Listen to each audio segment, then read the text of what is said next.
Today I'm going to go over my top 5 favorite flowers and design components of fall, and then I'm going to show you how I use them in my design work.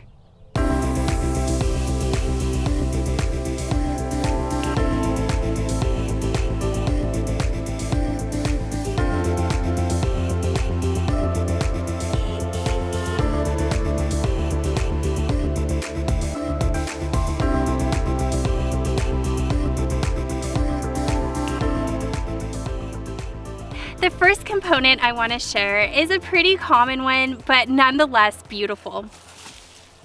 Eucalyptus. Not only does it smell amazing, but it is pretty tough. It survives our first frost of the season, and you just can't go wrong. Long lasting and beautiful. This particular variety is called Silver Drop.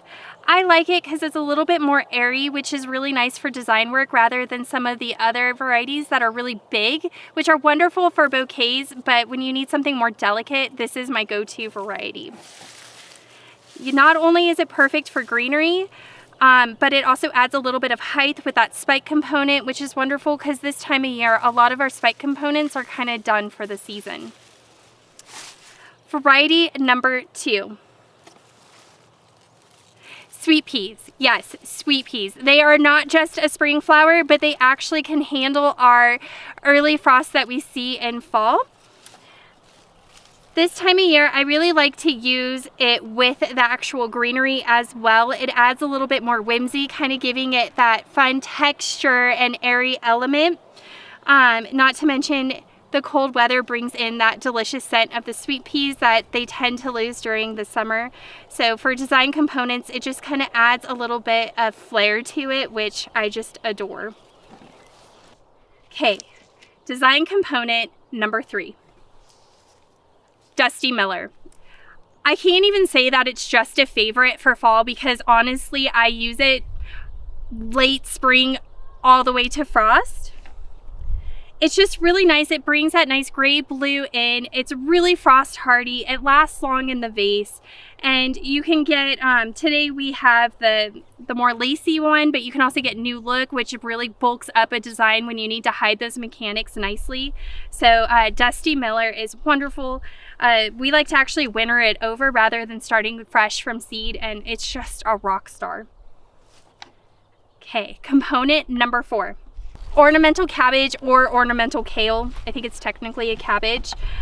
These guys are a little bit, bugs like them, but they can handle the frost, and actually as it gets colder in temperature, their colors become beautiful. So when you're in a pinch and those dahlias are gone, looking for a nice focal type thing, the cabbage does wonderfully. You can even winter it over and just harvest it throughout the season, so you don't have to rush out there and get it all in fall, but you can actually use it for winter components as well, which is really awesome. Okay, the last component. I'm obsessed with these this year. Heirloom Mums. Don't even go with me on the mum thing. I love the Heirloom Mums. They come in all kinds of different shapes and colors. It is not your everyday mum you are seeing in the store. Now the frost can damage the flower heads and cause browning, but if you go out there and you harvest them before the frost and with minimal protection, they seem to be doing pretty good with our cold temperatures. You can use some of them as a focal when they're larger, especially if you disbud them so the flowers can get bigger, or you can use them more of a disc component, and they can even bring a little bit of an airiness to it. Incredible vase life and all kinds of fun fall colors. All right, so now that I showed you my top 5 favorite, let's gather them together and have some fun creating a centerpiece. All right, so for today's design, I went ahead and I chose the Fable Compote, which is a nice kind of gray color. Since we have a lot of blue tones happening, I truly feel that part of the design is choosing the right container. So this just kind of screams those cooler tones of fall for me. I have my box. Typically my other work table's a little lower, but I like this box since it brings it up so I'm not bending over and hurting my back, and it allows me to kind of see the arrangement at the viewpoint that your client would see if they're sitting down and such like that. And then of course a little Lazy Susan, which is super fun to twirl, but it also allows you to go ahead and check all the different sides of your design as you're working without disrupting things too much. So the first thing we're going to go ahead and do is we're going to start basing it out, getting our basic shape and greening it out. In the beginning, it takes layers. So I'm not too worried about hiding every single mechanic and overstuffing it out the gate. I'm just going to start kind of putting some stems in there so it can start holding my other components in place, and we're just going to start having fun and adding layers. Typically, I really like to add Dusty Miller as a base or scented geranium. It does a really good job. Dusty Miller tends to be a little floppy anyways. So you want to go ahead and set it into an angle. I'm not looking to do it straight up and down. I want it to kind of look a little bit more organic. I like this guy because the stem's a little squirky. So I'm just going to go ahead and just kind of start layering it in and kind of tucking it in there. And then I can go through and clip out leaves if it starts looking a little too overstuffed. So we're just going to kind of layer it in here.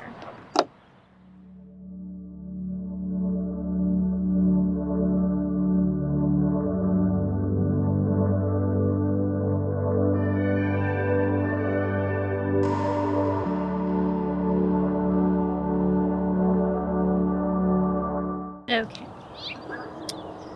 So next I'm going to start kind of building a little bit more of the shape, and I'm going to use my eucalyptus for that. Don't be afraid to rip things off the stem and just kind of see how you want it to lay. I typically, when you're trying to do like a more low profile arrangement, you don't want it too high, but you still want to kind of add a little bit of that height difference to kind of keep your people looking at the different heights. It kind of keeps the eye moving is the idea. So you don't want to have it super flat, that's boring, but you don't want it too tall where that's like all you see is going to be flowers when they're trying to look over, especially if it's a centerpiece for such like a wedding or something. Guests want to be able to enjoy seeing each other's face without just flowers, even though maybe they would prefer the flowers. I'm not quite sure. Depends on who you're sitting across from, I guess.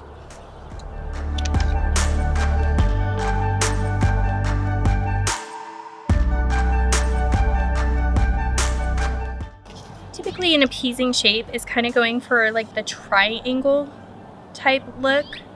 So, and working in odd numbers helps a little too.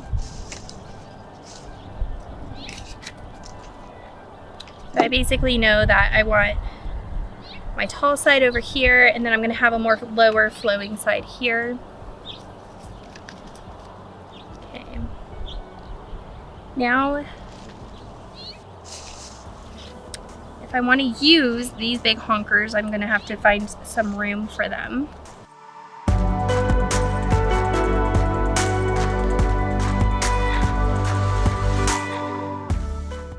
I'm just kind of getting my idea. They're just so big that what I want to do is tuck my smaller ingredients kind of around them.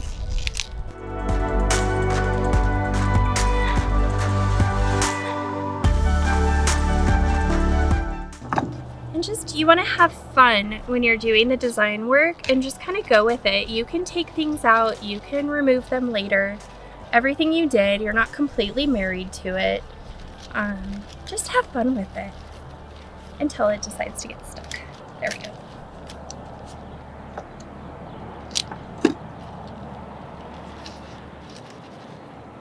I think when you have fun with designs, the customers see that. They just kind of see the natural cheer in it. So don't have anxiety over it. There's nothing worth having anxiety over. So I'm kind of getting a little bit of a front here. And it kind of typically is going to depend on what kind of design are you going for. Is this going to be something up against the wall? Is it going to be a centerpiece? If it's a centerpiece, you're going to want to do design on both sides. So you can share some of them. Some of those focal flowers can also go with both. So today we're doing a centerpiece. We're going for it.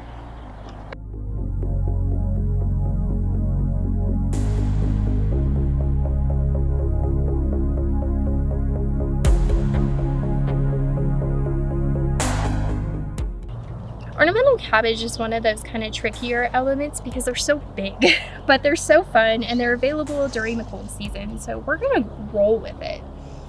Okay, so now I know I kind of want to start building a little bit more face, getting a little more texture and color in there.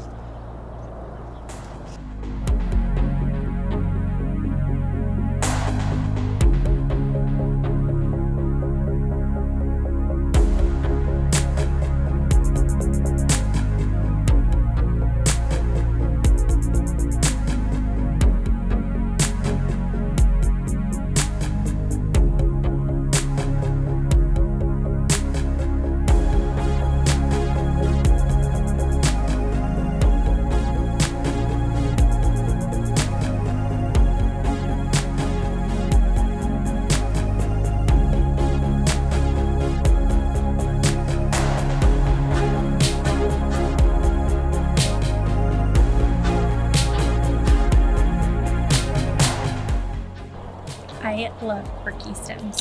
Quirky stems make me happy. The really straight ones you typically see in grocery stores and things like that just seem so boring to me. You gotta have a little personality. And I think that's part of the beauty of local flowers. Their imperfections.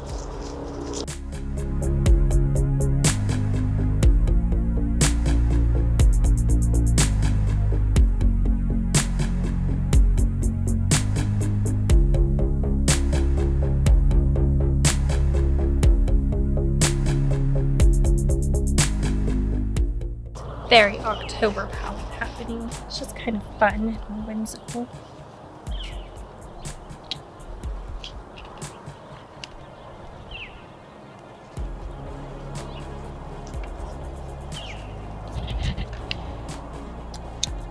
Oh, I forgot. I found some bonus ingredients.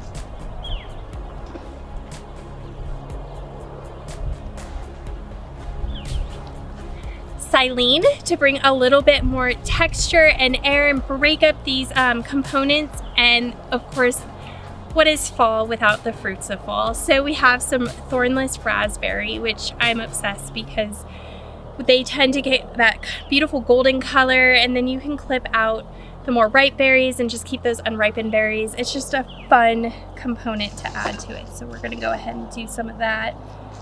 Especially the raspberries, it kind of brings a little bit of that drapery look. Fun story, we've been having baby bears come and they love to eat our raspberries. You can't even be mad, they're so cute.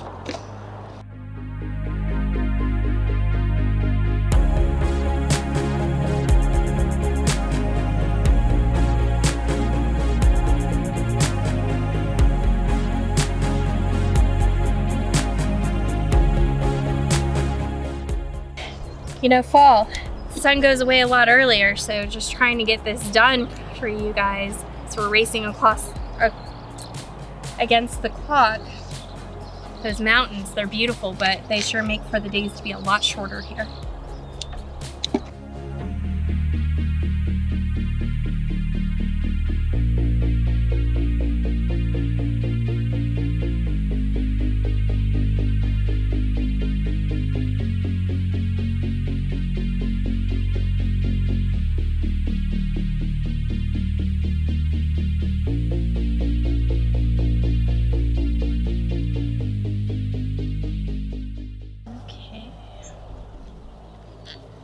Well, super rush job, but we're losing sunlight, so I'm just gonna have to go ahead and wrap it up.